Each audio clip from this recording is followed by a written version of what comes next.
The film opens with Song Kai-beek, our male protagonist, under pressure from his boss. He's forced to wake up 2 hours earlier than usual to entertain the boss's children, acting as a playful broadcaster for their amusement. A driven young man, Kai-beek complies with every demand, determined to achieve his goal of becoming the main news anchor. He also has to take photos with the children. During the live broadcast, his colleague Ha-yeon, knowing he suffers from stomach pain under stress, gives him some Japanese stomach medicine. Suddenly, her phone rings. An unknown message visibly alarms her. The control room announces, "It's live." The teleprompter activates, and Kai-beek quickly adopts a serious demeanor.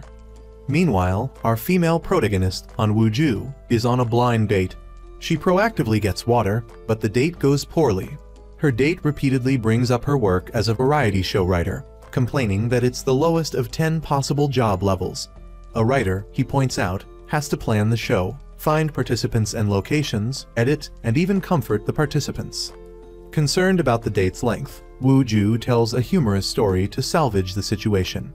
The scene shifts back to Kai-beek, flawlessly pronouncing the full name of Bangkok in Thai. His quick thinking impresses the director in the control room. Jeong-hyun, after receiving the alarming message, becomes distracted and unable to focus on his work. In the control room, people gossip about Kai-beek's wealthy family background. Kai-beek hears the whispers through his earpiece, struggling to suppress a laugh during the live broadcast. Back to Woo-ju, she receives repeated calls from her colleagues during the date. Her date tries to liven things up by mentioning a running themed variety show, but the atmosphere remains flat. Woo-ju, the show's writer, leaves her date's materials behind and rushes off to the filming location. Returning to Kai-beek, Jeong-hyun's distraction leads him to forget his lines. Kai-beek saves the broadcast, and the camera focuses on him. Suddenly, a stranger appears in the studio. Woo-ju is furious when a male participant refuses to film because his girlfriend forbids him from sharing the screen with other women. Despite her pleas, he remains defiant. Simultaneously, Ha-yeon's husband, in a fit of rage, bursts onto the set during the live broadcast. He yells, exposing his wife's affair with Kim Jeong-hyun to the entire nation. He then lunges toward Kai-beek, grabbing the microphone and shouting. The studio crew frantically tries to regain control. Kai-beek attempts to salvage the broadcast, but is overpowered by the enraged husband. He's pulled around, desperately trying to speak into the microphone clipped to his collar.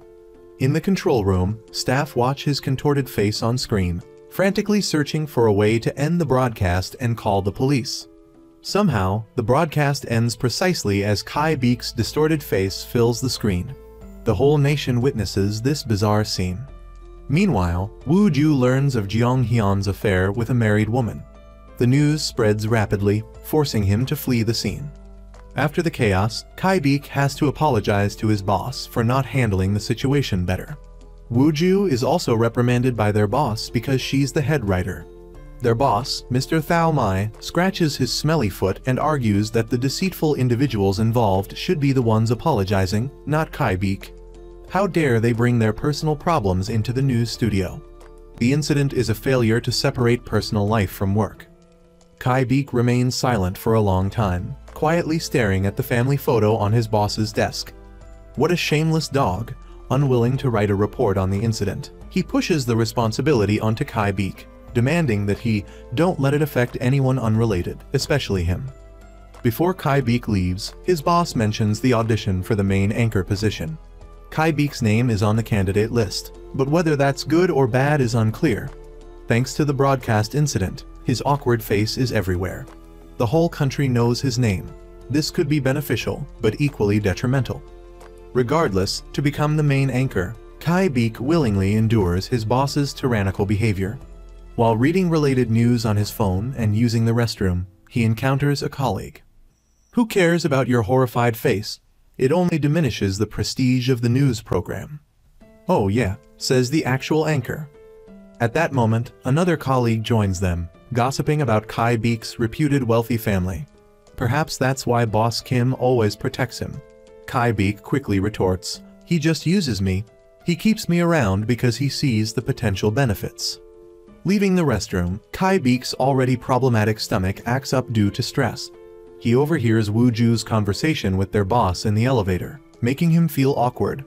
As they enter the elevator, maintenance workers are placing an out-of-service sign. The elevator malfunctions mid-ride, cutting power and stopping abruptly. While Woo-ju tries to open the elevator doors, Kai-beek's stomach gives way a truly awful fart. Oh my god, that's terrible. He just wants to disappear. He's unable to move or exert any physical effort.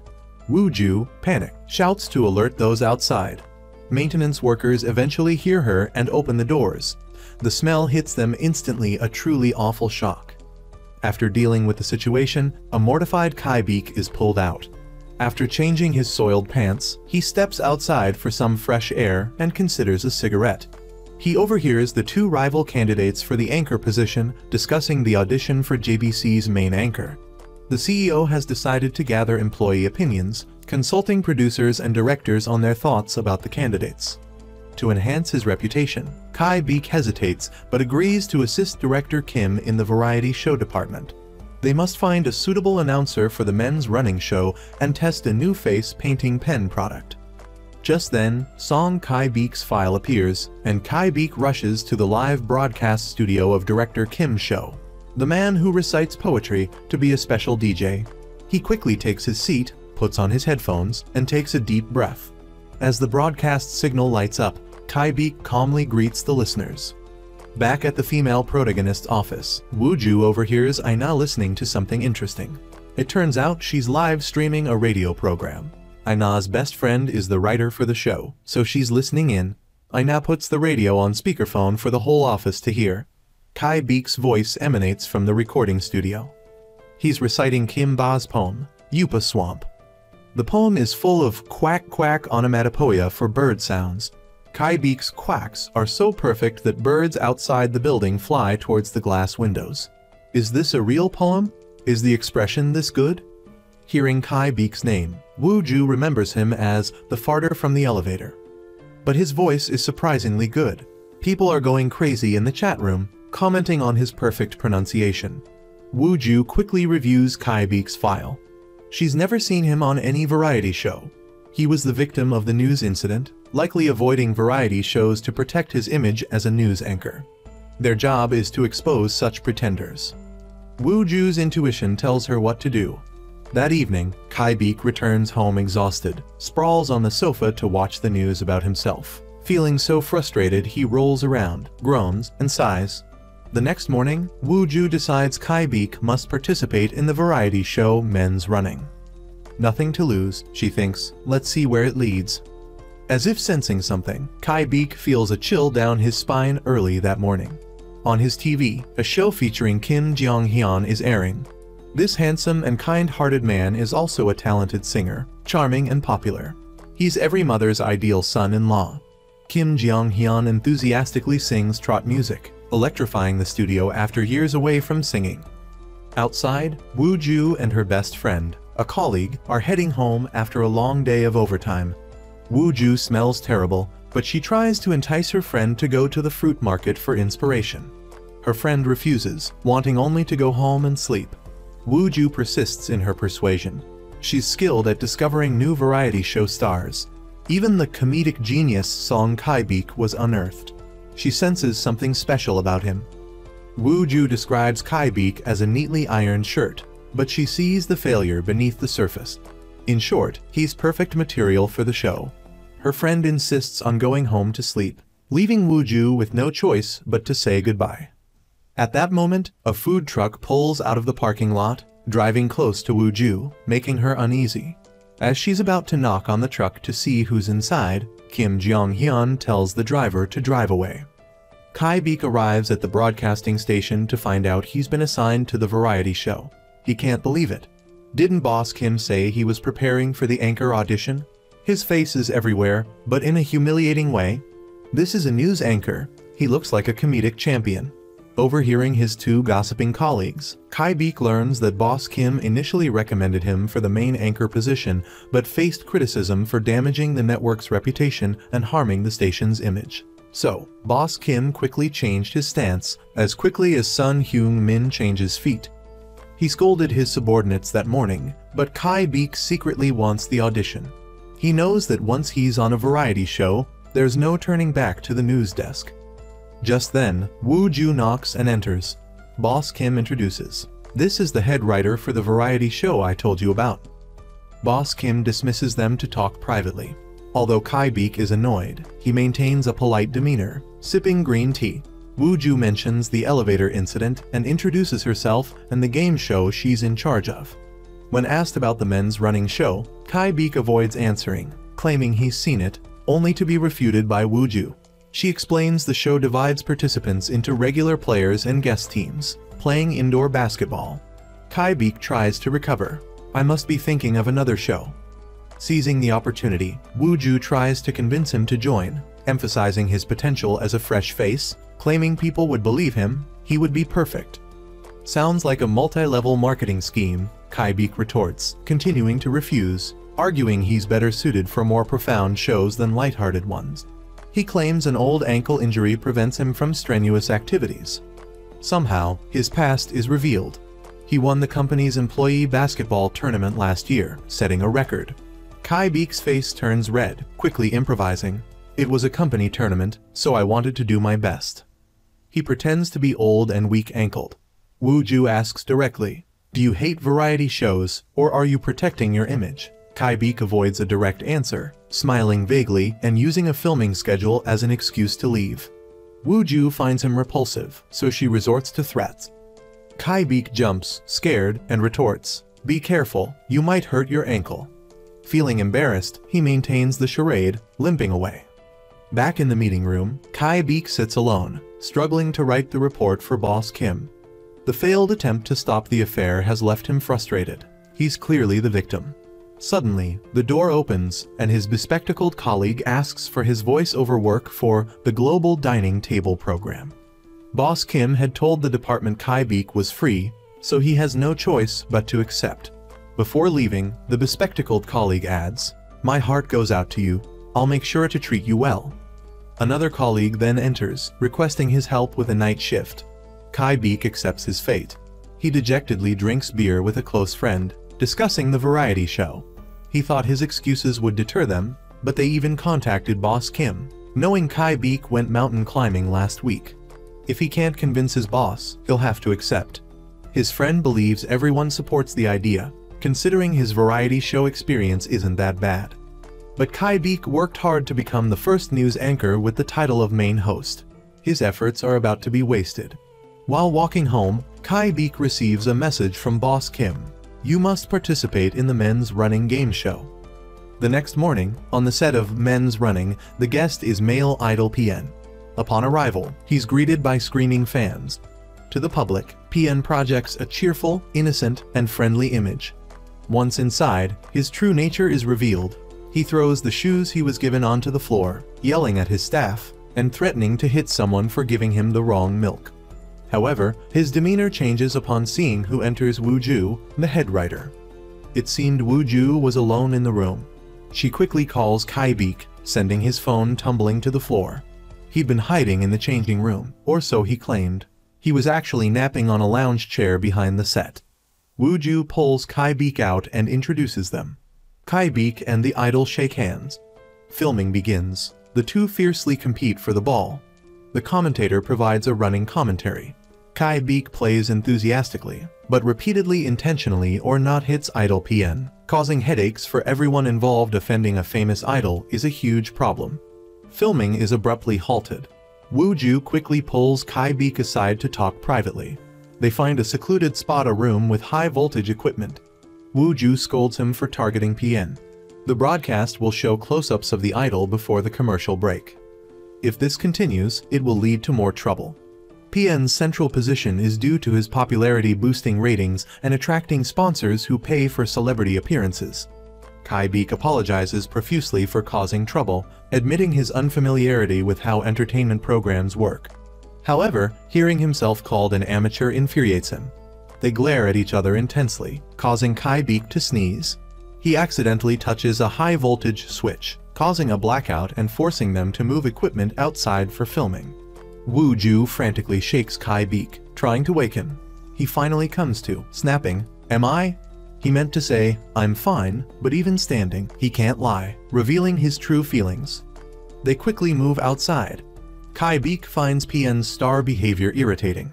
While passing, PN calls him pathetic.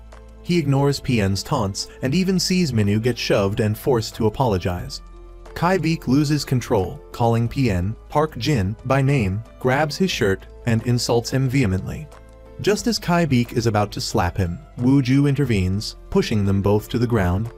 Kai-beek finally snaps out of it, unable to believe his actions. He breaks down crying, his wails echoing. After yesterday's altercation, Kai-beek is in a pool, reading financial reports and even cracker commercials, yet unable to forget his outburst. He doesn't understand why he verbalized his thoughts so openly.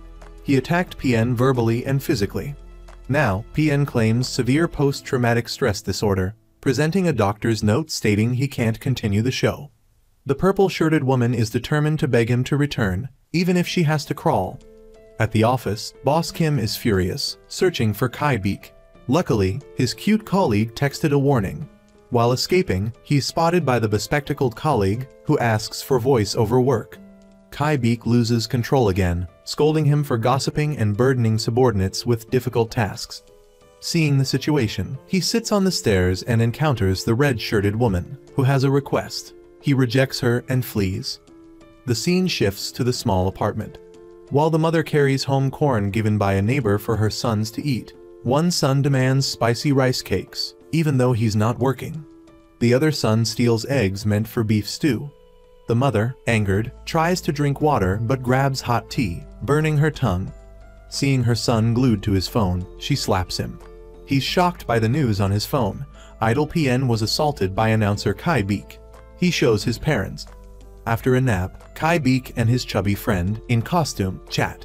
Suddenly, the elephant mascot gets angry because the pink elephant mispronounced a word. Kai-beek checks his phone, Writer-on is calling, but he doesn't answer. She tracks him down to ask why he didn't answer. It turned out Woo-ju was looking for him to apologize to PN and beg him to stay on the show. But with Song Kai-beek's current emotional state oscillating between tears and laughter, even if he wanted to, it would be difficult for him to sincerely apologize. He rushed into the elevator. As a broadcaster, Kai-beek wasn't there to present, but to cause trouble, driving director Kim absolutely mad. While being scolded, his surroundings seemed to spin. Luckily, he was allowed to leave, only to be chased by PN's fans demanding retribution, relentlessly pursuing him until he got into his car. Meanwhile, screenwriter Woo-ju was drinking strawberry milk to soothe her sorrows after their variety show was cancelled, forcing them to leave the office early. Knowing how things would turn out, she shouldn't have scolded Kai-beek and forced him to apologize and reconcile with the male lead. After much deliberation, he finally decided to go home. Probably fearing he wouldn't be able to keep his mouth shut, he covered his mouth with Xingu brand paper thin adhesive tape, courtesy of his mother. His house was a strange place. His older brother rarely came home, yet his younger brother was asking for money, and his mother was asking for living expenses. Kai-beek overheard everything from his room. His second youngest brother, unable to bear it any longer, opened Kai-beek's door to ask why he was hiding in his room, causing everyone worry. The male lead didn't answer and tried to close the door. His brother ripped off the tape from his mouth, revealing the two pieces of adhesive tape stuck firmly to his lips. The whole family was shocked, calling him crazy. His mother peeled the tape off, causing him to angrily shout, "Can't you all just leave me alone? Even if I die, you wouldn't care. You only care about how much money I give you." Seeing his behavior, his mother silenced him and sent him back to his room. His younger brother shoved him and said, "You never bothered to visit home before, and now you're back because you have nowhere else to go. You don't pay for this house, so don't act like you do because of the little money you give." Hearing this, Song Kai-beek couldn't contain his anger, yelling back, "You're a 30-year-old man who can't even take care of himself, so don't lecture me." The situation became increasingly chaotic. Their mother intervened, telling everyone to go to their rooms. As Kai-beek went out the gate, he received a phone call. It was Woo-ju, drunk on strawberry milk, asking him to talk. She thanked him for beating up PN, confessing she'd wished she could punch him 100 times. As the head writer, when she saw him bullying junior staff, she could only tell them to let it go and talk later. Seeing Kai Beek's irritation, Woo Ju took out a box of strawberry milk and gave it to him, claiming she wasn't drunk, though she nearly fainted. Kai Beek had to catch her, and she fell asleep on the chair, leaving him in a difficult situation, unsure what to do. He thought he'd have to watch over her all night, but luckily he quickly ordered a room for her at the police station, complete with a car service. The next morning, at work, he spent an hour apologizing, but to no avail.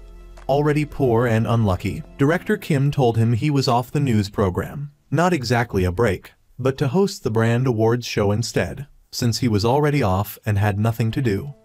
Oh my god.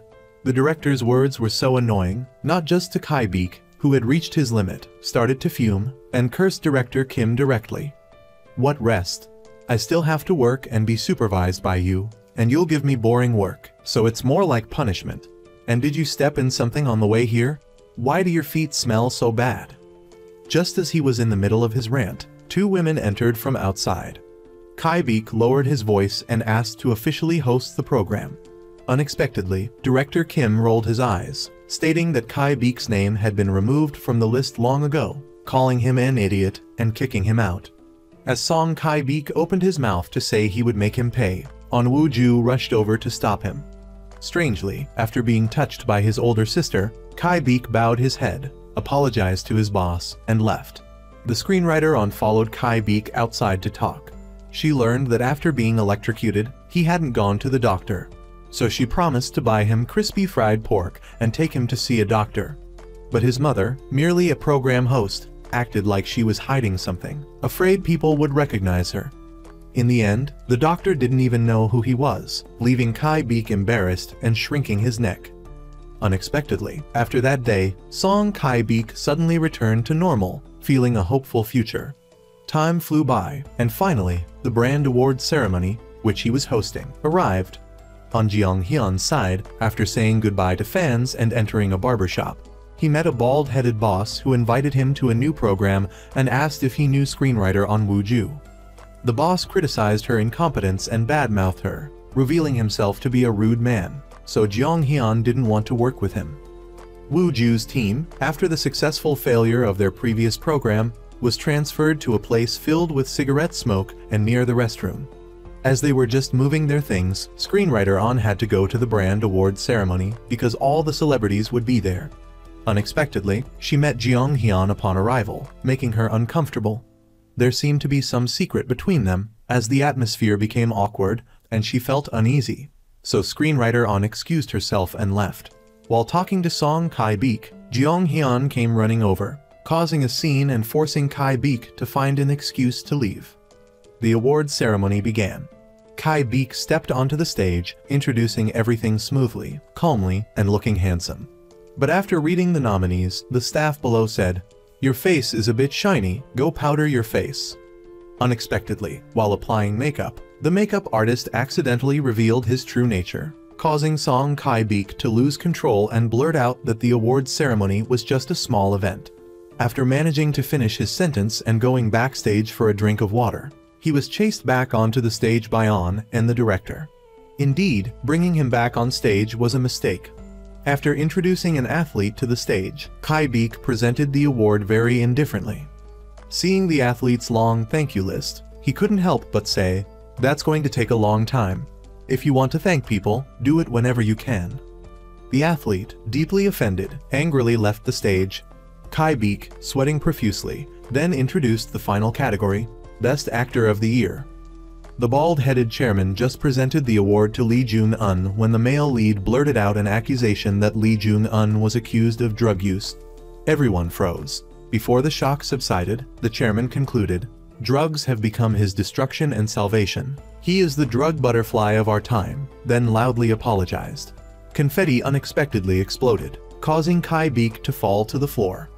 Lee Jun-un, after receiving the flowers from someone nearby, helped Kai Beek up, thinking it was over. Unexpectedly, Kai Beek received a surprise punch from him and fainted. When he opened his eyes, he saw Director Kim. He quickly got up to apologize, seeing Director Kim's smile, thinking he was forgiven. However, Kai Beek was grabbed by the neck, scolded like a child, and upon looking down, saw Director Kim's exposed toe. Startled, he stepped back, stepping on a mop, Turning around to see his mother, who worked as a cleaner at the event, his mother touched his face, comforting him. "I know you've had a hard day. You didn't do anything wrong. You just said what you thought. What's wrong with that? Keep deceiving everyone, my dear. You have to continue pretending that your parents don't exist and be the perfect Song Kai-beek so that the whole family can depend on you for life." Then, from a strange beam of light, Kai-beek's entire family lumbered toward him, causing him to panic and cry. When he woke up, he found himself in the swimming pool where he often lay. Suddenly, a shark fin cut through the water, and a giant shark emerged from the pool. The male lead rubbed his eyes several times, only to see the shark transform into the adorable screenwriter on Wooju, winking and smiling at him. Kai-beek didn't know how many times he'd opened his eyes. This time, he found himself at home, surrounded by countless food wrappers. It turned out Kai-beek was grounded. While on her way, Wooju thought something must have happened to the broadcaster in the accident. She didn't understand why Jeong-hyun suddenly appeared, and judging from the screenwriter On's expression, she guessed their relationship wasn't just creditor and debtor, but former lovers. Wooju told her nephew and Jeong-hyun to leave first, refusing Jeong-hyun's offer for coffee to spare him embarrassment. She left, leaving her brother with an awkward expression. A short distance away, she turned back and saw her brother still there, struggling with his broken-down car. Flashing back to when they were dating, Jeong-hyun had just bought a used car with his savings to buy Wooju a birthday present, feeling extremely embarrassed. But Wooju said the car was even more meaningful because now Jeong-hyun wouldn't have to stay up all night at the bus stop. She even gave him painkillers when he was struggling to find some.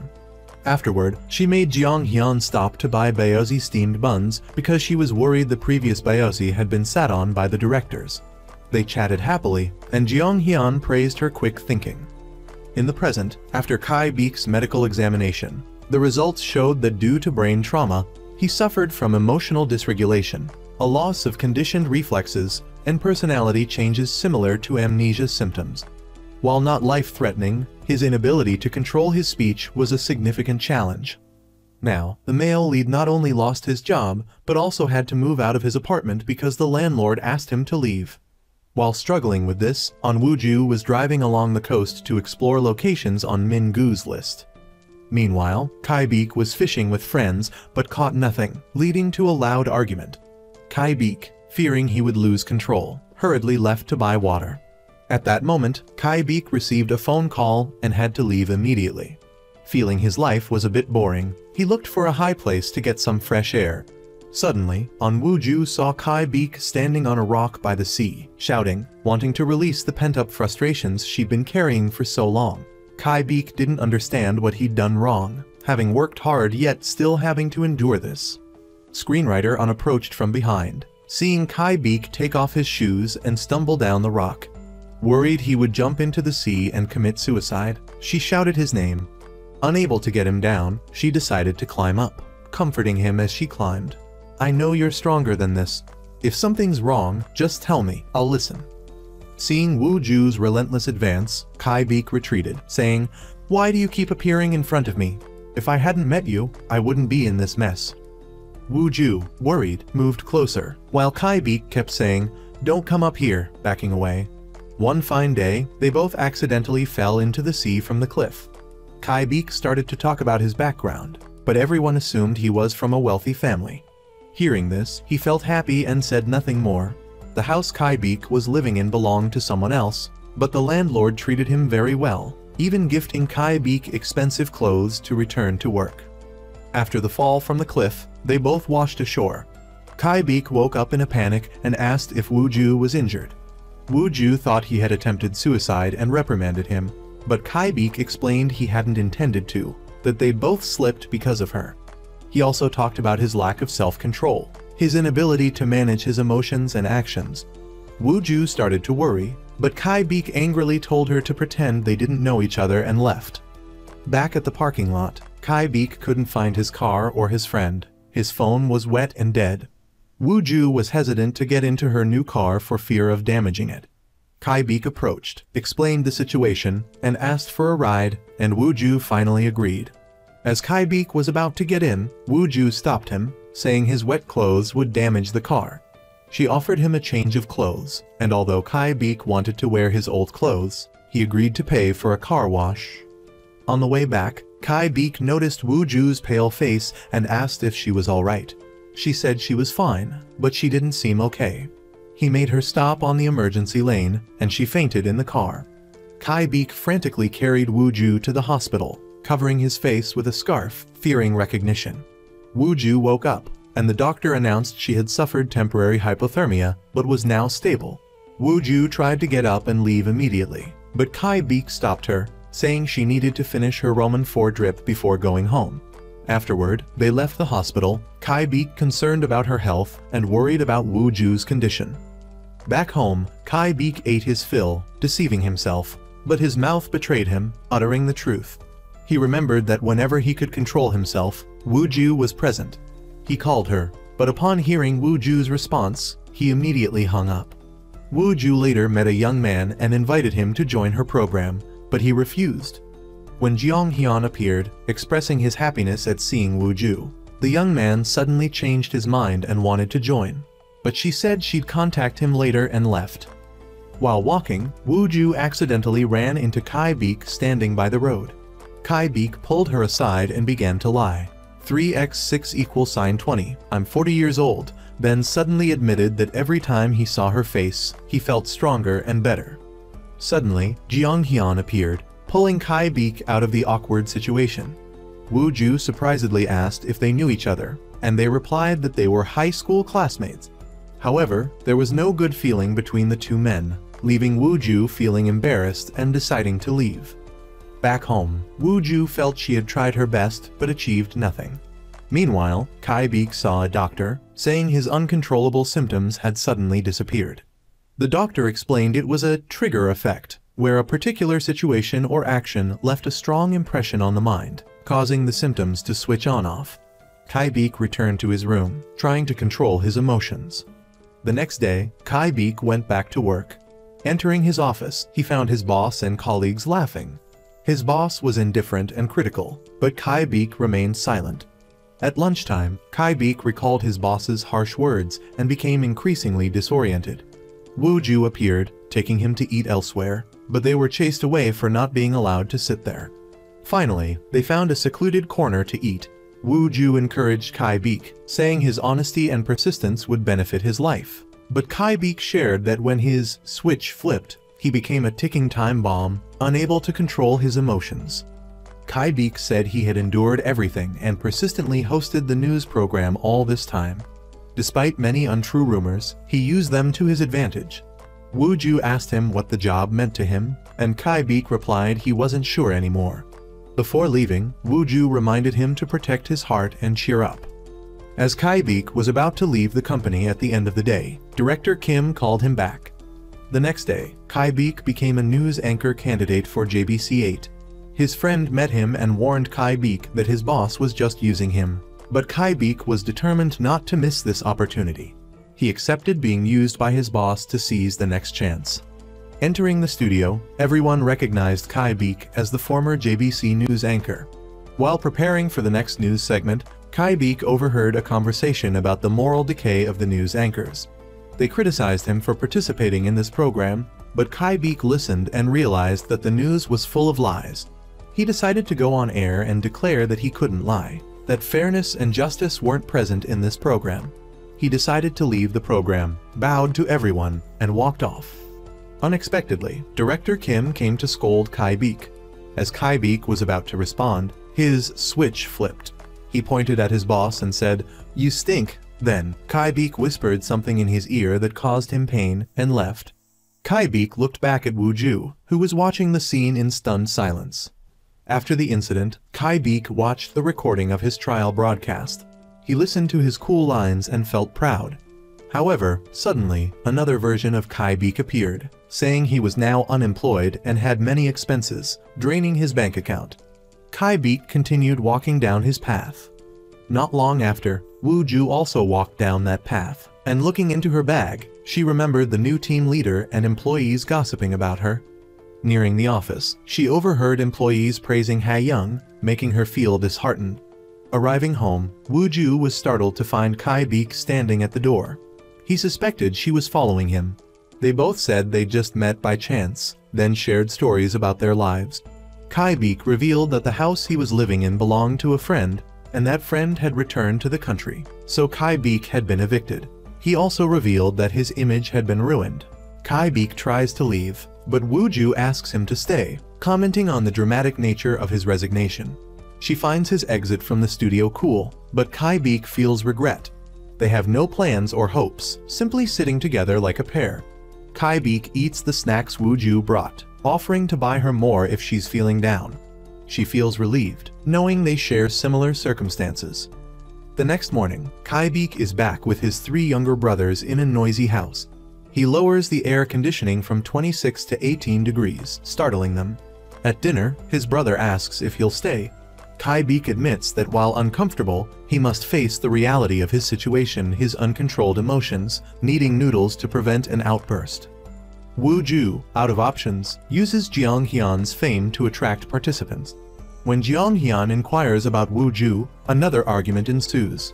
He tries to joke, but Woo-ju sees it as a shield, stating he only cares about himself. Jeong-hyun tries to explain, but she threatens to leave if he continues. He complies, shifting to work matters. Meanwhile, Kai-beek is job hunting when a boy asks for help learning to ride a bike. Initially refusing, Kai-beek eventually helps him. After a few falls, the boy succeeds, making Kai-beek happy. At the office, colleagues are surprised Woo-ju got Jeong-hyun on the show. She remains calm. A colleague confronts Woo-ju about Jeong-hyun's dismissal. Before things escalate, Jeong-hyun arrives, diffusing the situation with a few words. He invites everyone to dinner, but Woo-ju declines due to work. A new employee drags her along. She recalls Jeong-hyun's spicy food ordeal. During the meal, the team leader advises against work talk, but Jeong-hyun supports Woo-ju and agrees with her proposal. When Jeong-hyun signs up for a fan event, the new employee makes a move to allow Woo-ju to invite him on the show. Simultaneously, Kai-beek attends an outdoor show with a friend, realizing the host is his idol. After his final news broadcast, he shakes hands with his idol but feels awkward. Learning about his resignation, his friend calls, and they meet for drinks. Kai-beek's idol gives him some money and gifts. On their way home, Kai-beek and Woo-ju meet again, living in the same building. As Woo-ju crosses the street, a motorbike speeds towards her. Kai-beek grabs her collar to protect her. Though scared, he quickly lets go and helps her up. Their eyes meet, causing mutual embarrassment.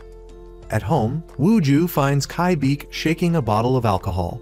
They drink and talk, comforting each other. Their eyes meet again. Kai-beek gives her his notebook, suggesting she read it when feeling down. That night, Kai-beek recalls his idol's encouragement. The next morning, Kai-beek's mother discovers the air conditioning is at 18 degrees, furious and questioning him. Kai-beek lies, claiming he didn't touch it, and rushes to his room. He's surprised he could lie. Thinking of Woo-ju, he realizes he's turned off his switch. Soon, Kai-beek receives a job offer, 4 times his previous salary. He decides to take it and starts teaching a boy how to talk. The boy uses a feather to tickle Kai-beek's nose, causing him to almost sneeze. He then uses a water gun and covers Kai-beek's head with a cloth, triggering a sneeze.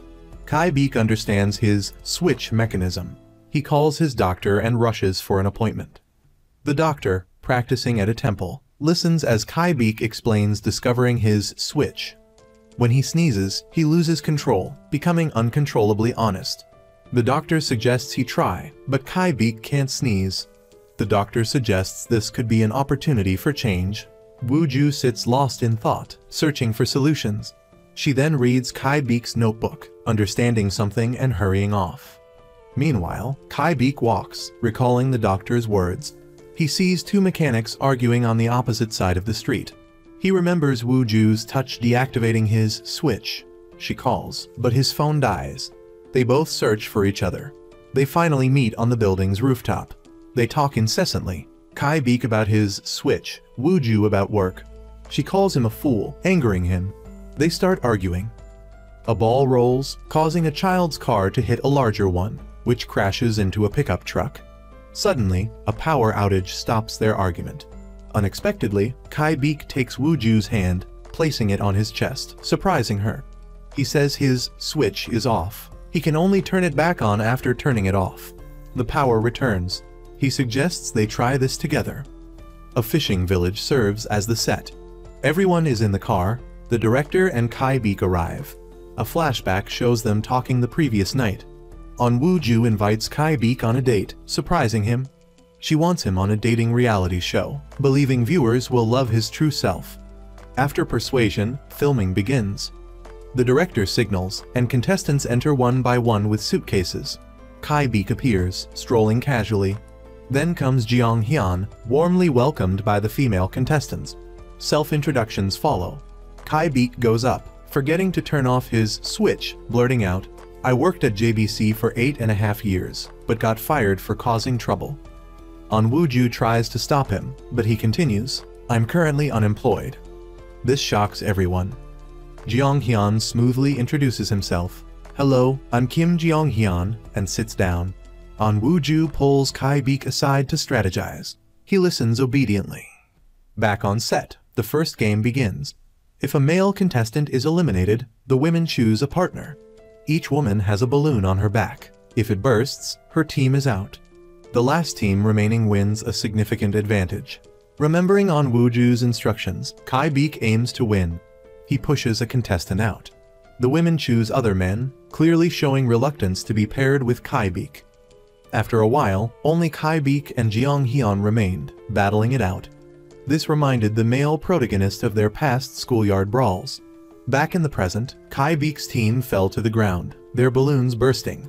His team lost, their embarrassment a stark contrast to their opponent's celebratory joy. The first game ended. The male protagonist strolled towards the beach and encountered Choi Yu-young, his teammate from earlier, arguing with her boyfriend and threatening to break up. She feared he would report this to the producers, but Kai Beek said, "Why would I do that? I don't have any feelings for you." He then gave her a bandage. She thanked him and promised to choose him in the first round, adding that if he could choose her, they could be loyal to each other. Unexpectedly, their cheerful conversation was overheard by Woo-ju and her ex-boyfriend. During his individual interview, Woo-ju insisted that he found Choi Yu-young the most attractive, hinting at ulterior motives. On the way to the next filming location, after learning everyone had left Kai Beek at home, screenwriter On became furious and returned to find him. Meanwhile, the male protagonist was relaxing when he overheard someone in the house badmouthing him, alleging that he bribed screenwriter On to participate in the show. To avoid scandal for both of them, he pretended to be distant when Woo-ju arrived, telling her to ignore him as usual and sending her away.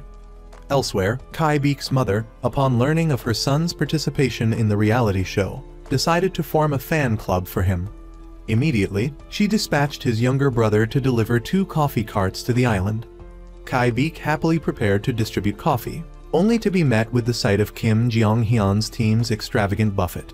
He was about to turn back in embarrassment when the film crew rushed over, wanting to try his homemade rice balls. It turned out that screenwriter On had orchestrated this, encouraging everyone to go to Kai Beek's cart. At the end of the day, screenwriter On and Choi Yu-young arrived simultaneously, with only 1 bottle of water remaining in the cooler. Kai Beek gave it to Yu-young and took a selfie with her, leaving Woo-ju awkwardly standing by. As night fell and the crew dispersed, Kai Beek innocently prepared to go to bed, but Kim Jeong Hyun stopped him, pointing out that the cameras were still rolling. During their conversation, they discussed the show's hint that all the male participants shared a common trait. A woman in a yellow shirt asked what that common trait was. Jeong Hyun, after winning the first round, received a clue, a drawing of a talking cat. Suddenly, a man exclaimed, "There are so many mosquitoes here." He then sprayed insect repellent in Kai Beek's face, causing him to sneeze. "It's your turn, kid," he said, as Kai Beek began chugging alcohol. Simultaneously, a woman grabbed a microphone and invited everyone to sing karaoke. The scene shifted to the screenwriters, who, noticing the developing love triangle between Song Kai Beek, Kim Jeong Hyun, and Choi Yu-young, decided to further this storyline. Screenwriter On secretly planted someone to select amateur and professional songs, forcing everyone to sing. The plan worked. Kim Jeong Hyun and Song Kai Beek sang and danced together, reminiscent of a past performance with another woman. Suddenly, the program organizers sent a message asking everyone to text the person they found most attractive. Kai Beek, still pondering whom to text, made eye contact with the woman in yellow across from him. She smiled shyly, unaware of the seaweed stuck to her teeth. "Oh no, my reputation's ruined," Kai Beek's father rushed over, writing and rewriting a text message. Tell Choi Yu-young to remove the seaweed from her teeth, but he couldn't bring himself to send it. Finally, he simply texted, "Check your reflection." That night, after editing the video, the screenwriter, having just reviewed Kai Beek's footage, felt restless. Suddenly, her friend appeared beside her, reminding the beautiful woman that they were there to work, and she didn't want to see her looking at any of them so affectionately.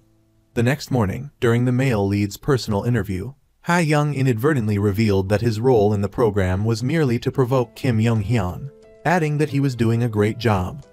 This made him feel vaguely sad and pensive as he left. He then encountered screenwriter On, who also praised him for doing a good job. This angered him, causing him to ask what her true intentions were before turning and leaving. The next day, the second day of filming, the long hike began. Not wanting to share the path with the unpleasant Kim Jong-hyun, Kai Beek decided to take a different route with Young.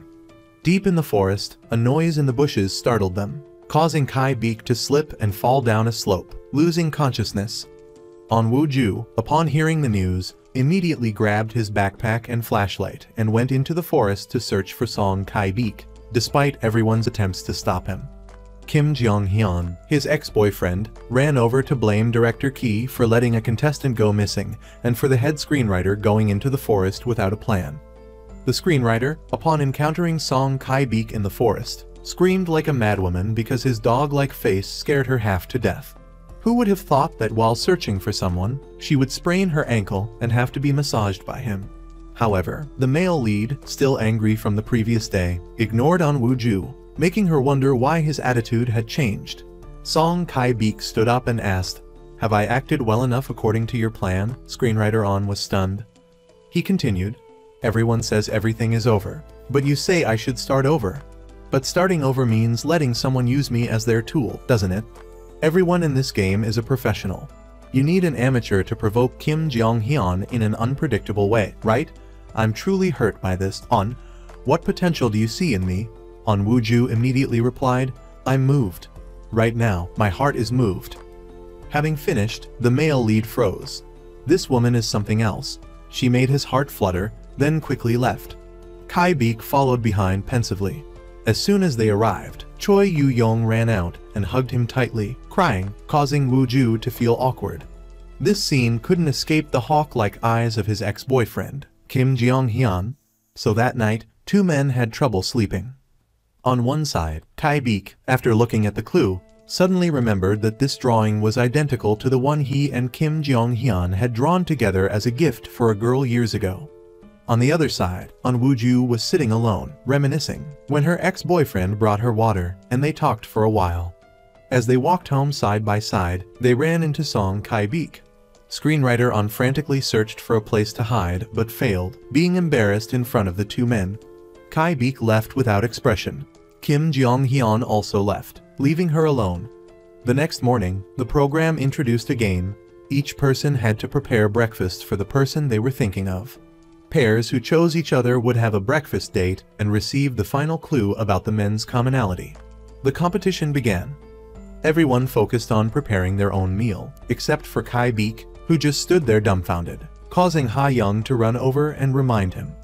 After breakfast, as everyone waited for the program to announce the results, a girl in a white dress carrying flowers approached from afar. Yu-young asked who she was, and Kai Beek replied, "My first love." It turned out that the girl who appeared in the male lead's memories over the past few days was this girl, Min. The program announced that the commonality of the four men was that they all had this girl as their first love. Kim Jong-hyun won the question-answering game, securing a date with his first love.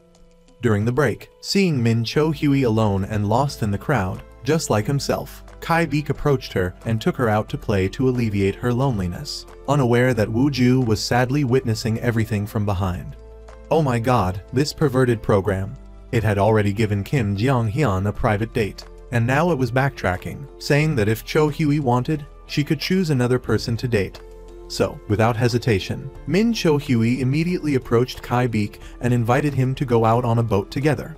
The male lead was enjoying the breeze when Woo-ju approached from behind, apologizing for reading the diary he had given her and finding information about his first love. Of course, since he had decided to let her read it, he wasn't going to hold it against her. While they were talking, Min Cho-hyui came up, so screenwriter On had to yield the playing field to the two of them to reminisce about the past. She confided, "I had a hard time making the decision to participate in the program, but one of the reasons I decided to do this is because I remember you." Kai-beek then shifted the scene to his grandparents' home. After learning that his nephew and his friend had drawn a girl, he recounted. Before, every night, Uncle Kai-beek would write in his diary about his first love. It happened in his senior year. On the birthday of the girl Kai-beek liked, something unclear happened. But he fought with a classmate, surprising everyone because Kai-beek was very well behaved and had never caused trouble like that before. Suddenly, Woo-ju's mother, wearing a flowery dress, came out of the house, said goodbye to everyone, and quickly rushed out onto the street to her appointment with her brother in a white suit. Back to the three-person date at the amusement park, Kim Jong-hyun provoked him, saying that if they played the horror game, Kai-beek would panic and fall. To show off in front of the beautiful woman, the male lead decided to play the game anyway. Suddenly, from behind, a child with a bubble gun sprayed Kai-beek in the face, making him sneeze. Afterward, the three of them got on the deadly Ferris wheel. Below, the film crew feared that there wouldn't be enough people for a good shot, so they urged screenwriter On and everyone else to get on the Ferris wheel as well. So the three members of the organizing committee got on together. The Ferris wheel began to move, shaking violently, causing screenwriter On to be terrified and release her grip on the railing. Song Kai-beek, good for nothing, wanted to save the other girl but couldn't save himself, ending up pathetically clinging to Woo-ju's leg, causing her to also lose her grip and jump around like a monkey on the Ferris wheel. During the break, while walking alone to regain his composure, Kai-beek encountered Kim Jong-hyun being harassed by fans. Immediately, he ran out and yelled at his ex-boyfriend, "Ideal son-in-law or everyone's doormat, get out of here." He then yelled at the fake anti-fans and those filming with their phones until his younger brother came and dragged him away. Kim Jong-hyun was also escorted by Woo-ju to a quiet place to rest. She comforted him, "If you're overwhelmed, talk to someone, anyone, even me." Afterward, she went to find Kai-beek and scolded him. "You should have stayed away from the trouble instead of causing a fuss without thinking of the consequences." The male lead tried to restrain himself until Woo-ju allowed him to speak. He burst out, "If I had considered the consequences, how could you use someone else's private memories for your show? Did you think about how it would hurt and shock me? I feel betrayed and can't trust anyone in the world." Woo-ju hung her head and apologized, but Kai-beek interrupted. "I'm trying to understand you because I'm the one who gave you the diary, and I know you didn't mean any harm." That evening, all the contestants enjoyed dinner together, discussing the altercation at the amusement park earlier and praising Kai-beek for being cool. Choi Yu-young, whining, clutched her left leg, complaining that her ankle was still sore from the horror game that day. Straightforward Song Kai-beek, not understanding her subtle hints, pointed out that it should be her right ankle that hurts. Feeling embarrassed, he rushed to bring out a cake to celebrate Min Cho-hyui's birthday to alleviate the awkwardness. Everyone enthusiastically celebrated the birthday of the national first love. Outside, On Woo-ju received a birthday call from her mother. Not to be outdone, she also received a cake and a lively birthday song from the crew. The mastermind behind this was Kim Jong-hyun, who had his team prepare everything to avoid disturbing everyone. Woo-ju quickly said she was tired and everyone should go to rest, and the group dispersed. During a late-night interview, screenwriter On asked Dong-hun, "Did you meet your first love today?" "Have your feelings changed?" he replied. "I like her even more than before, because now I can do things I couldn't do for her before." Meanwhile, Min Cho-hyui sought out Kai-beek to ask about his feelings, wondering if he liked anyone there. The male lead resolutely replied that he did, but it wasn't her. The girl sadly said, "I hope we can be honest with each other here," but Kai-beek suddenly interrupted, saying, "Thank you, Cho-hyui," and ran off somewhere. It turned out he ran to the beach with screenwriter On. Sitting beside her, he said, "I believe there's friendship between us, having overcome crises together, but I don't want just that. I don't want you to be in danger, to see you suffer, or for you to avoid me with that expression. So I won't confess." The program's rule is dating in front of the cameras, and I won't violate that. But instead, there's something I want to do. Just when it seemed like a fight was about to break out, this silly guy pulled out a box of spicy tteokbokki, wishing Wooju a happy birthday, remembering she had said she liked spicy food when stressed. He even brought out fireworks for her to light. While they were enjoying their meal, fireworks lit up the sky in the distance. It was a truly beautiful scene. At that moment, Wooju said, "Thank you, Kai-beek, for not confessing your feelings and celebrating my birthday with me," making him smile happily. After a pleasant farewell, they went back home. Little did they know, Wooju received shocking news that a contestant was leaving the program, and Kai-beek was warned by his ex-girlfriend that he and screenwriter On had previously dated. So, the next day, to salvage the program, director Ki decided to have Wooju replace that girl in the dating segment. 8 years prior, on Jeong Hyun and Wooju's anniversary, as she was decorating the room, a woman approached. Wooju was unsure who she was until the woman introduced herself as Jeong Hyun's mother. She confided that she had tried calling her son on the way there, but he hadn't answered. Wooju then texted him. Jeong Hyun rarely called his mother proactively, yet a few days earlier, he had called to say he wanted to get married. Wooju then introduced herself to his mother. Returning to the present, they heard that Choi Yu-young had left, and they couldn't leave her position vacant because Yu-young had such a significant presence. Shortly after, Wooju arrived, but they couldn't let her participate, fearing it would cause controversy, with people suspecting the program was rigged. They couldn't risk ruining the show, so Wooju decided to participate.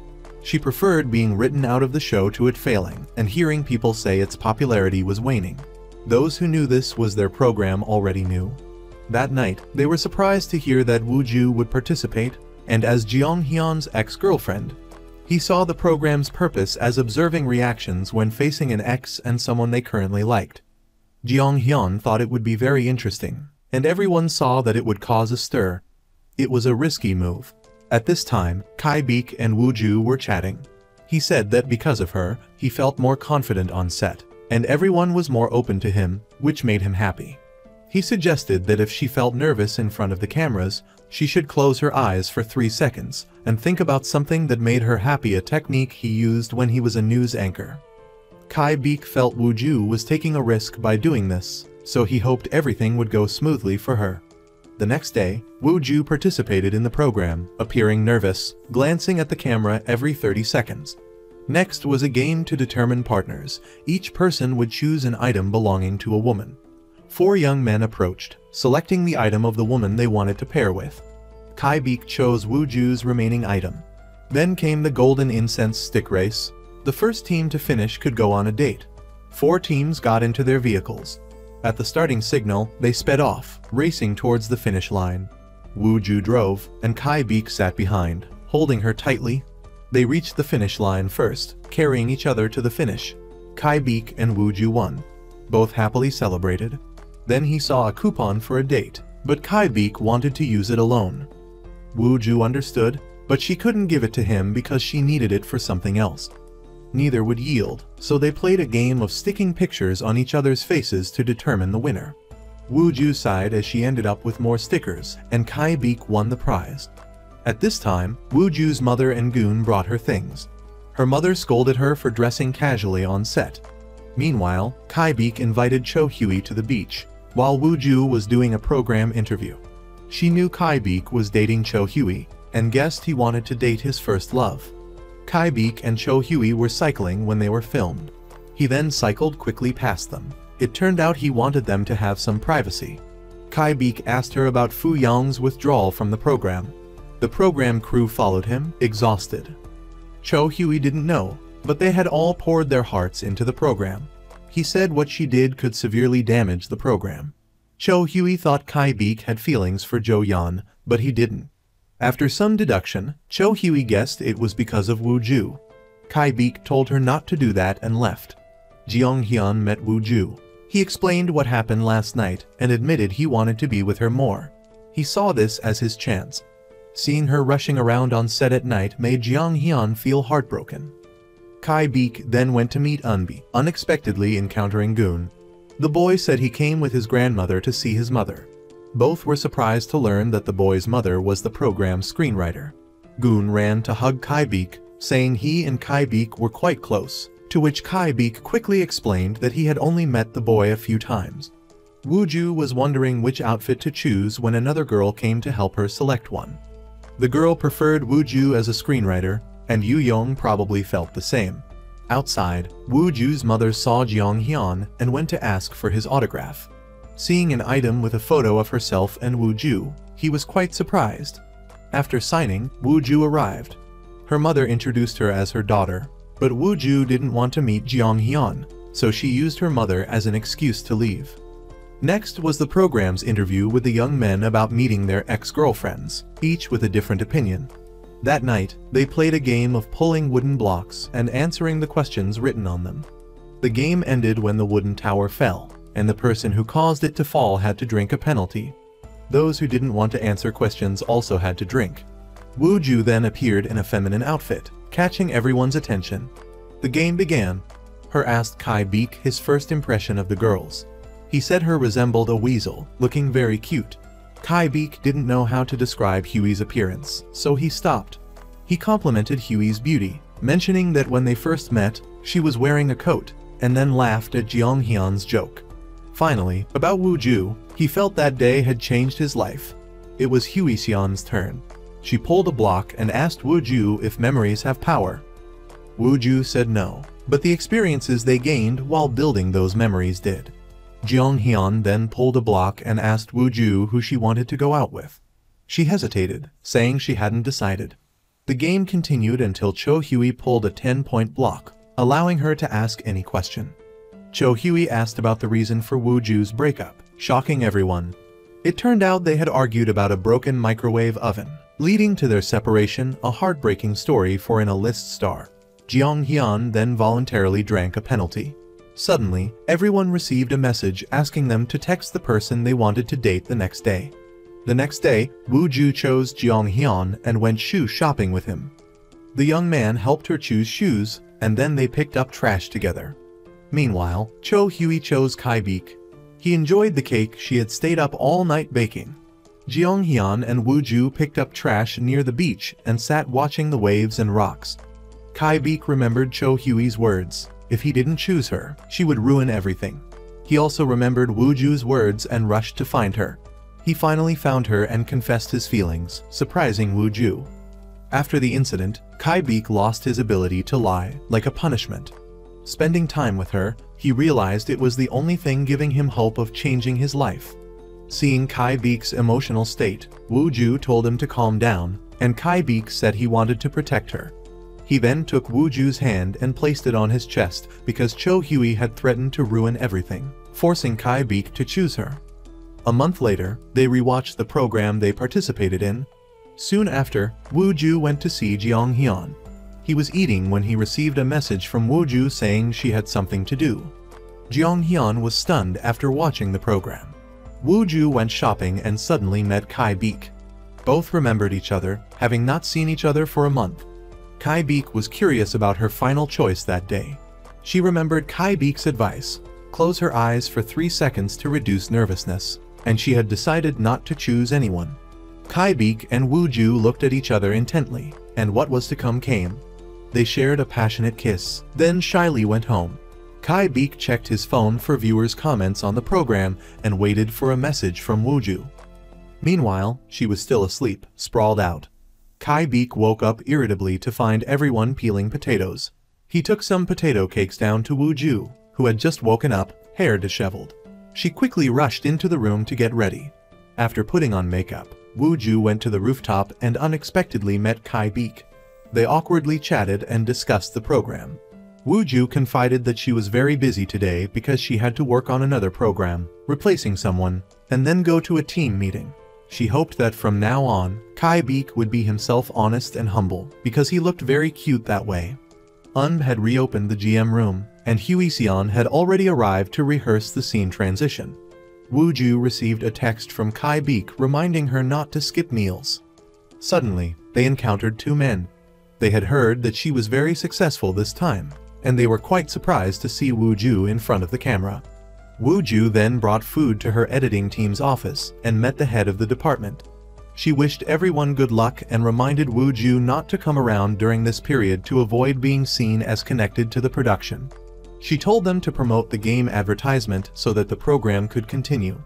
As soon as the head of the department left, Wu Ju had to go to the set. Meanwhile, after Kai Beek left, everyone wondered what he was doing. Finally, they saw Kai Beek working on a reality show, looking very professional.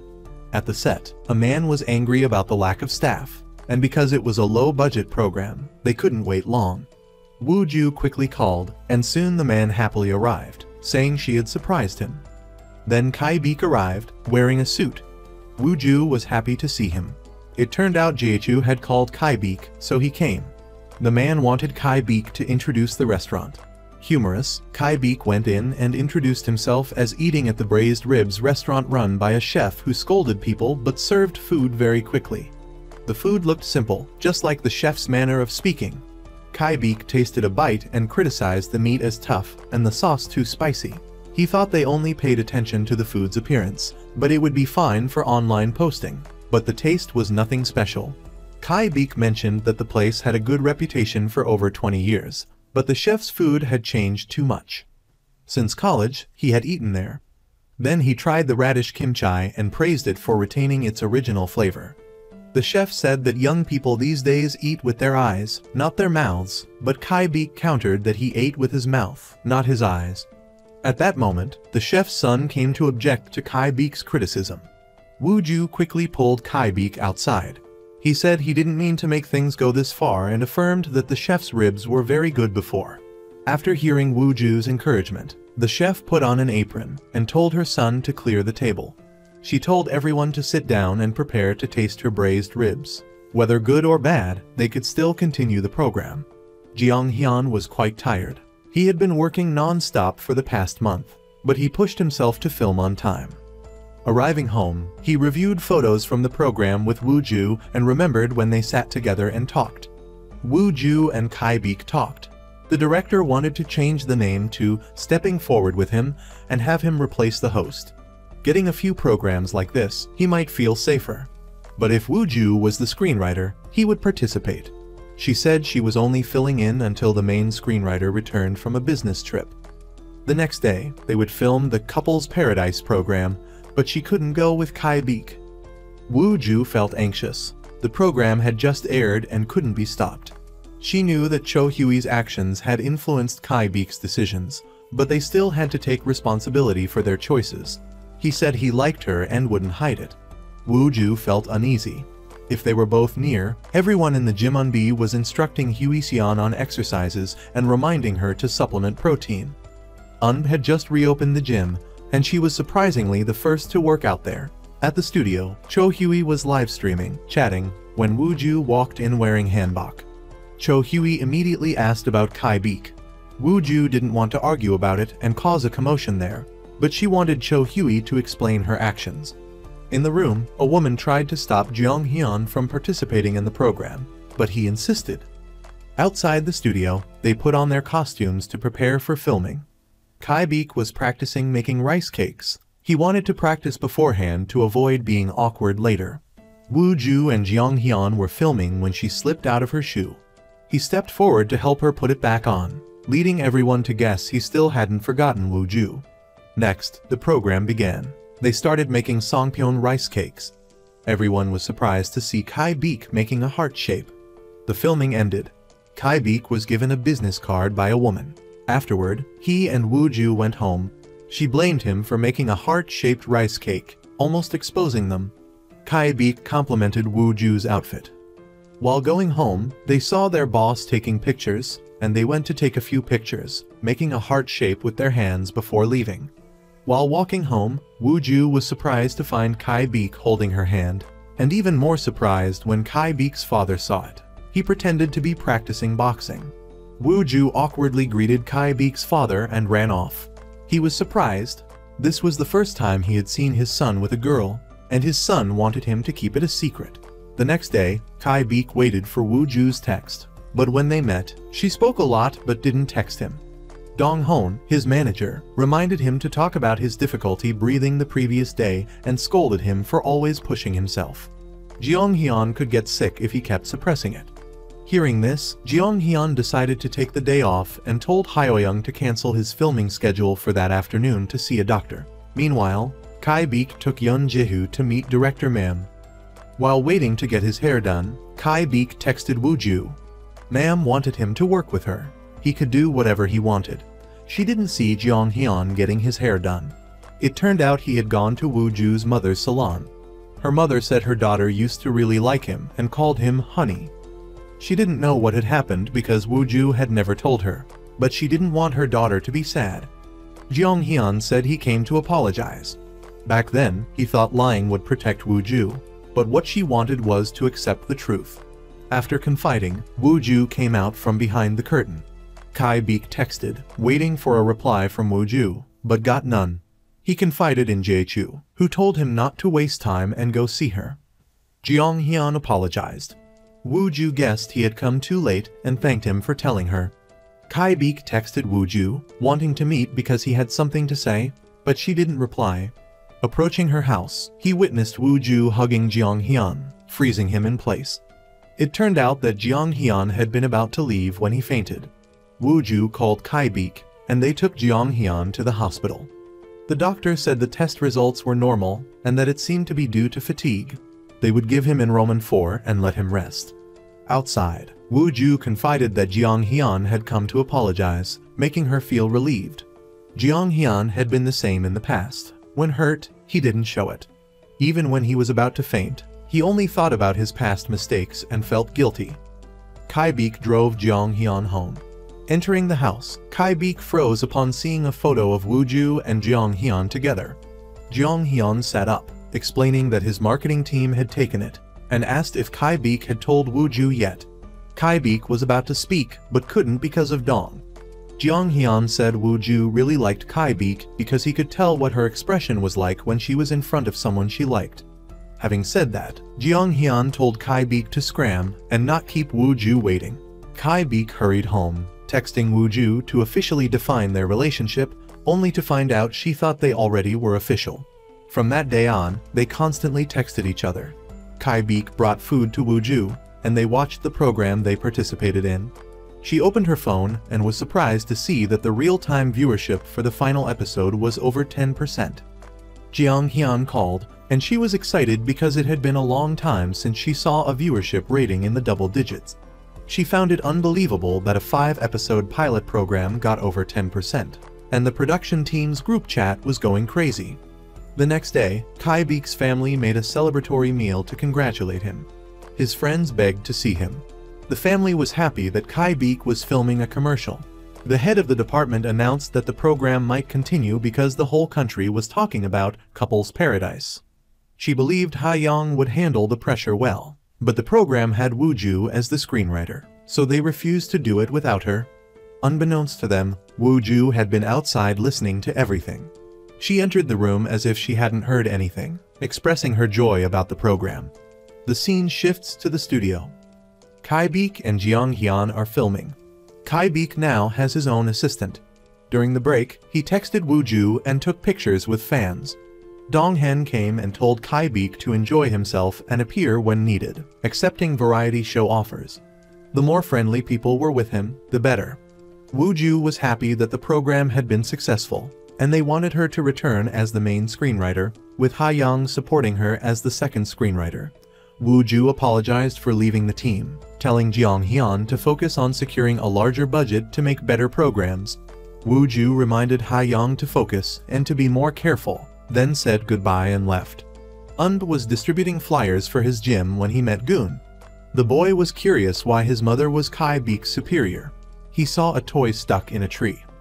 Lifted the boy up to get it and wanted to bond with Goon, asking to act as his best friend, but refused and left. At the supermarket, Kai Beek received a message that they had paid for the advertisement and went shopping. He was surprised to hear the saleswoman say that the food was eaten by Kai Beek on Couples Paradise. They recognized him, asking for his autograph and taking pictures. In the evening, he returned home. near his house. He saw Wu Ju alone on the rooftop and ran over. She was surprised to see him carrying a lot of groceries. Wu Ju sat close, listening as Kai Beek confided that this was his first time filming a TV commercial. Wu Ju told him to get used to loss of control symptoms, adding that he couldn't be with her all day and had to deal with various situations. Kai Beek felt that he was always communicating with her on set. People gossiped about Jeong Hyun, but Kai Beek ignored them and went into filming.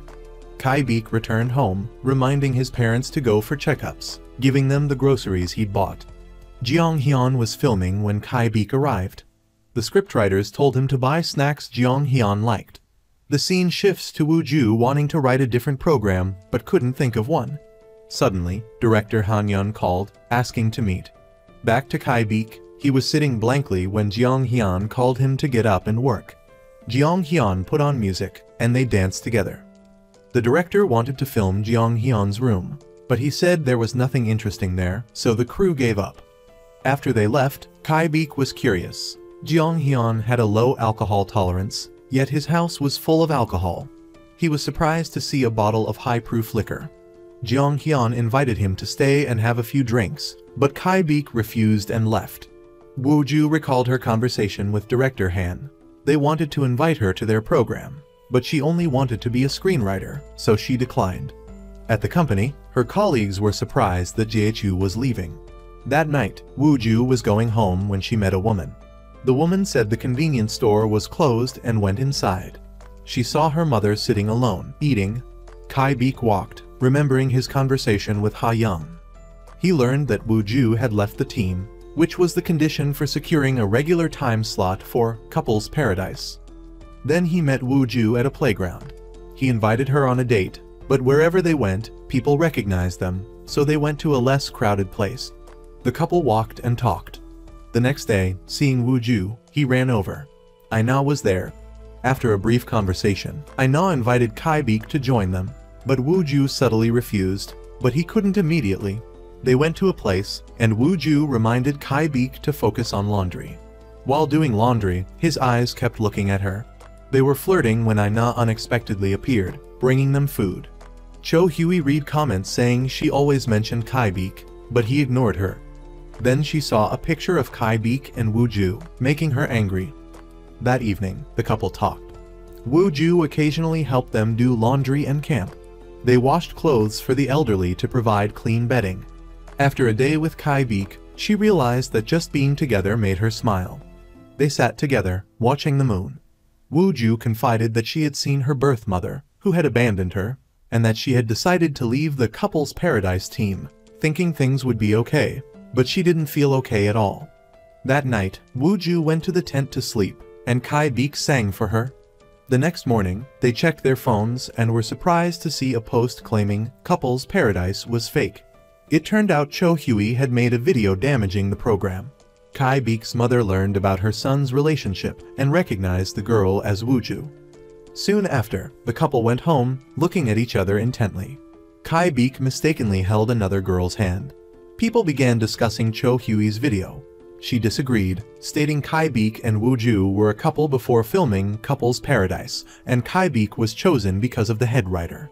Cho Hui blamed Wu Ju, saying that out of jealousy, she had chased Yu Yong from the program and taken her place. Wu Ju wanted to talk to Cho Hui, but she had left the country after ruining them. The couple confirmed their relationship began after participating in Couples Paradise, and that Cho Hui was the one who chased Yu Yong away. They could argue, but had no proof. Outside, people were buzzing about the news. Director Mommy appeared, wanting Kai Beek to do an interview to explain, and for him and Wu Ju to coordinate their actions, stating they had no romantic feelings for each other. The scene shifts to Wu Ju reviewing the program when she unexpectedly received a negative message from an anonymous account. Everyone was sad about the unexpected turn of events.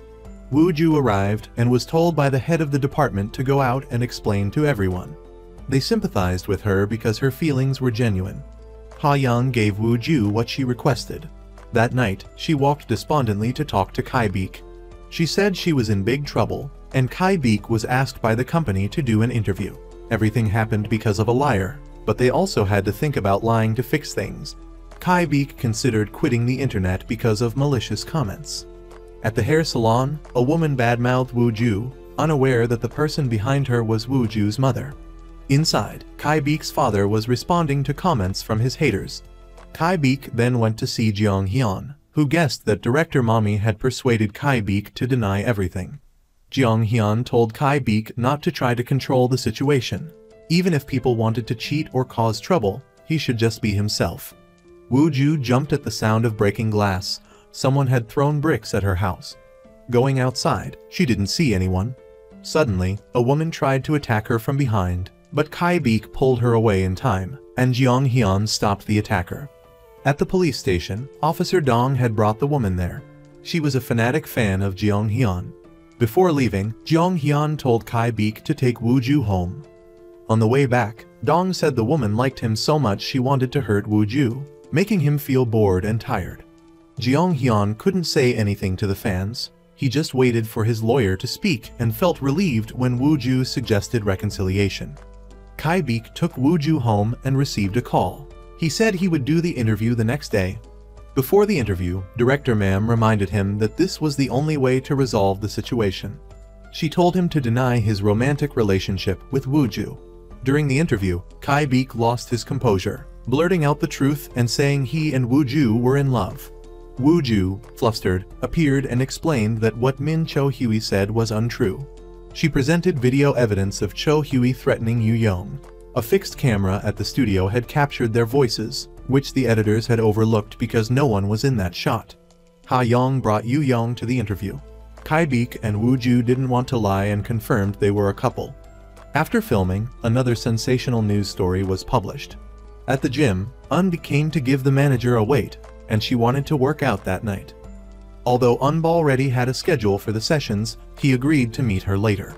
He recounted meeting Goon, but she hadn't heard the boy mention it, which she found strange. Woo Ju was cleaning her house when Kai Beek unexpectedly hugged her from behind. He thanked her for not making him lie. She wondered about his job and tried several times, and he still told the truth. Kai Beek went to see a doctor. He thought the recent incident had been resolved somehow, but he didn't know what mistakes he would make in the future. Kai Beek didn't want to cause trouble for the people he liked and his family. Huey Seon came to pick up Goon and took her son out to eat. She didn't know if he was sad when she asked about Eun. Goon had mentioned him earlier. The boy knew his mother and Eun liked each other, but Huey Seon spent little time with Goon, and he didn't want to share that time with Eun. Kai Beek invited his family on a trip to Gold Resort in the south, having already booked. Kai Beek's mother didn't want to waste his money, so she declined. Woo Ju received a piece of paper from her mother with the phone number of a frequent customer who stayed there all day each time they visited. The woman said she would be going away and might not return. Then she went to the rooftop to talk to Kai Beek. The number was her birth mother's. She rested her head on his shoulder, feeling like she barely remembered her birth mother, wondering why she had abandoned her. Kai Beek unexpectedly heard that his friend Jaechu had quit his job. Jaechu said his wife had quit a long time ago to take care of their sick child in the hospital, and his salary wasn't enough to cover the child's treatment. Jaechu wanted to freelance to earn more money. He needed Kai Beek's support. Jeong Hyun signed autographs for fans and took pictures with them before leaving. The next day, Kai Beek told his family to go to the playground first. He would come later. He then gave his bank card to his father, but his mother told him to keep it. Kai Beek went with Jihu to the mountains, spending a night there with a mountain villager. This was their theme. Unexpectedly, another participant joined, Park Jinbo. The three changed into white uniforms for mountain life. Filming began. A man shouted, explaining he was chasing away deer that were eating his potatoes. Kai Beek was tasked with collecting eggs from the chicken coop, while Jihu and Jinbo went to gather firewood. Kai Beek was afraid of chickens, and when he went to collect the eggs, he fearfully yelled at the chickens, making the director wonder if the scene would be usable. Soon, the food was brought out, and no one could even smell it. Jinbo bravely tasted it first, then Kai Beek, and finally Jihu. The man wondered why Jihu ate so little. He confided that his daughter couldn't eat much because she took a lot of medicine, but whenever she saw Jihu eat, she would eat a bite too. So he started eating the things he wanted his daughter to eat. Jihu wanted to be a successful father, but it seemed difficult. After the meal, the director said they would cut out the part about his daughter. When she became a teenager, she might not like Jihu talking about her on TV. Meanwhile, Kai Beek's family prepared and got in the car for their trip. Kai Beek's mother drove, thinking she had never been this lucky, considering it a reward after years of hard work. Suddenly, another car crashed into them, causing an accident. The scene shifts to the morning of the accident. Kai Beek's mother set an alarm to get up, prepare gimbap seaweed rice rolls, and go to the market. On the way home, mother and daughter unexpectedly met. She talked about Park, who wanted to meet Kai Beek. She thought her son would be busy, but he agreed on the condition that she learn to sing there. Back to the present, Kai Beek rushed to the hospital and saw his father and two younger brothers injured, but not his mother. In the intensive care unit, she had lost too much blood and was in critical condition. The doctor said they couldn't guarantee she would wake up and told Kai Beek to prepare for the worst.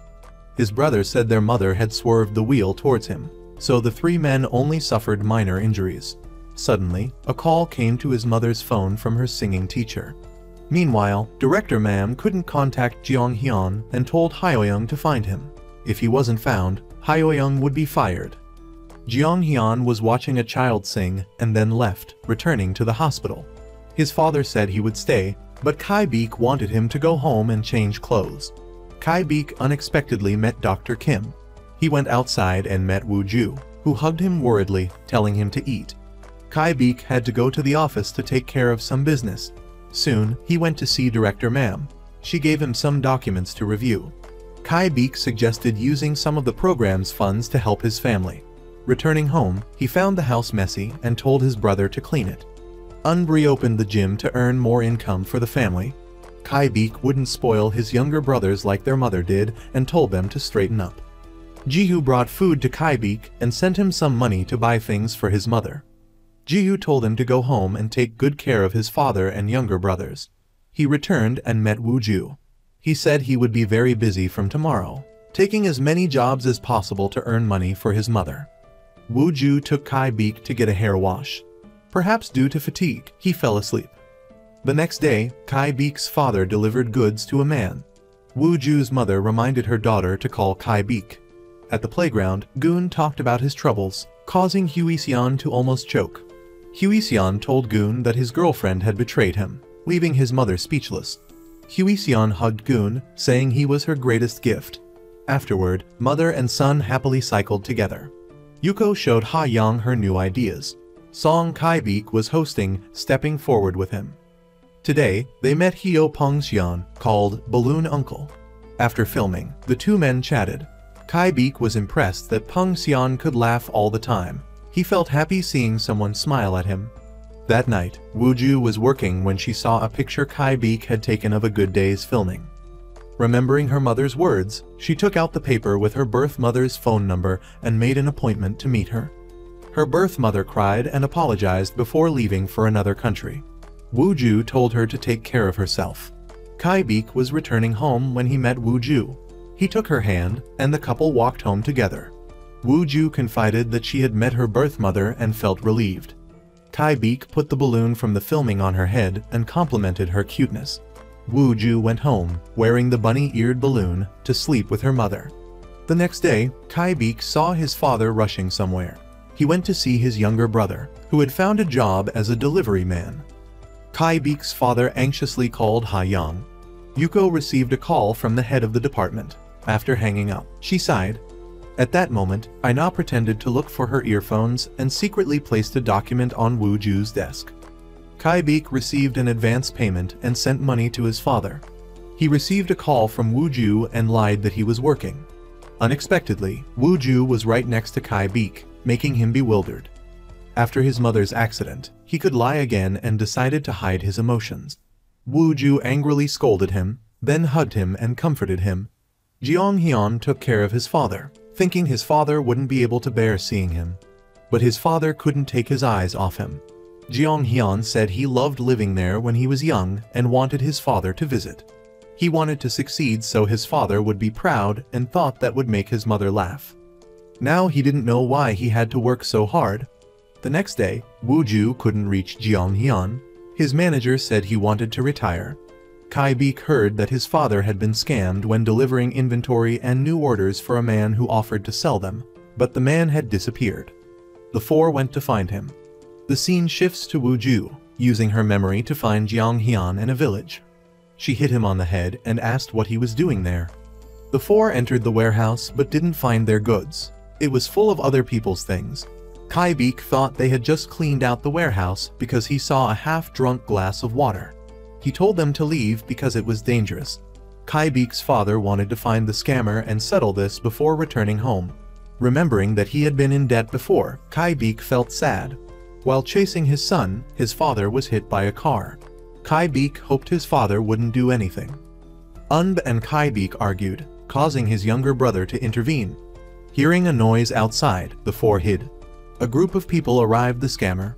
Kai Beek's father stepped forward, demanding his goods, but the scammer refused. He hit the scammer, who went deaf. He single-handedly fought them all, and his 3 sons ran out to help. The fight continued. He approached Jang Gupa, grabbed his collar, and forced him to reveal the location of his goods in a truck behind the warehouse. The police arrived, arresting them, and the 4 escaped in time. That evening, the 4 men went outside. Kai Beek's father admitted he was a failure, but hoped for his son's help this time. Yuko heard that Jiang Hian wanted to retire, and he didn't expect she could find him. They sat and talked. The scene shifts to Kai Beek's family. He felt like a burden and apologized. While comforting him, he unexpectedly received a missed call from the hospital. The 4 rushed to the hospital and saw that Yu Dong had woken up. His father cried with joy.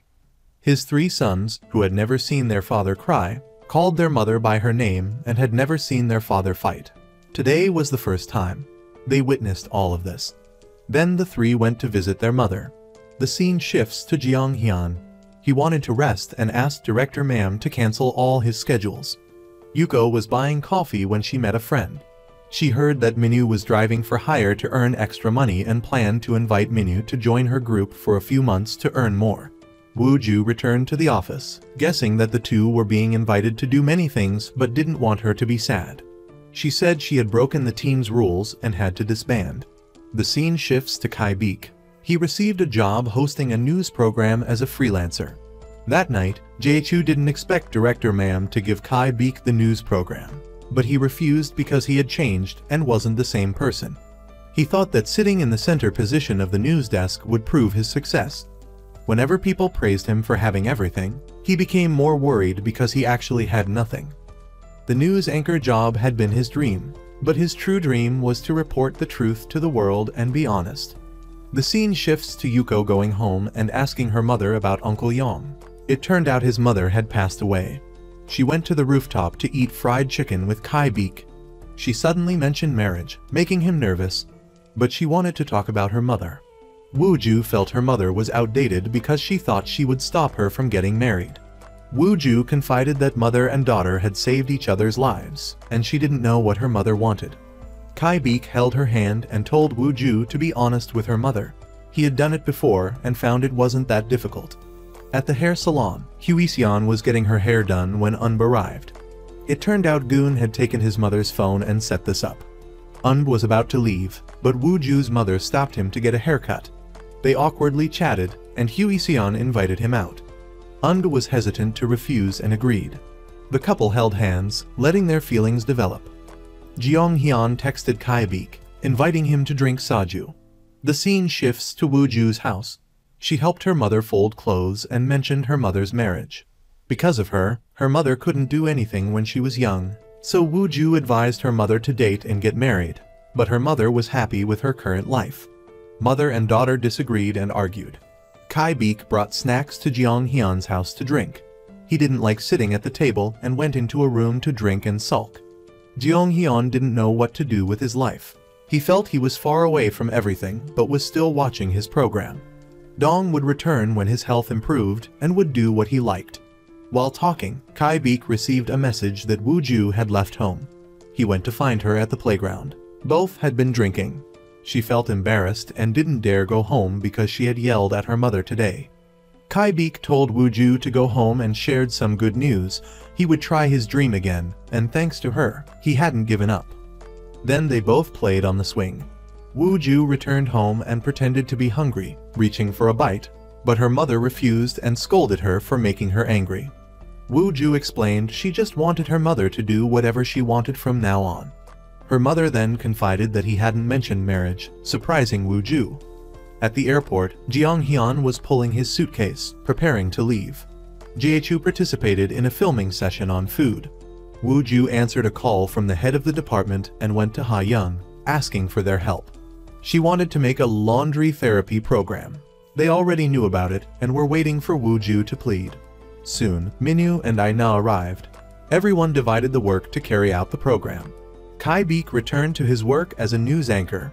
At Kai Beek's mother's singing class, he interacted with everyone and took commemorative photos. The scene shifts to Yuko hurriedly preparing to go to the airport to pick someone up. Her mother guessed that he would propose. The three revealed that they would go to Jew Island, and her mother had even bought a ring to propose to him.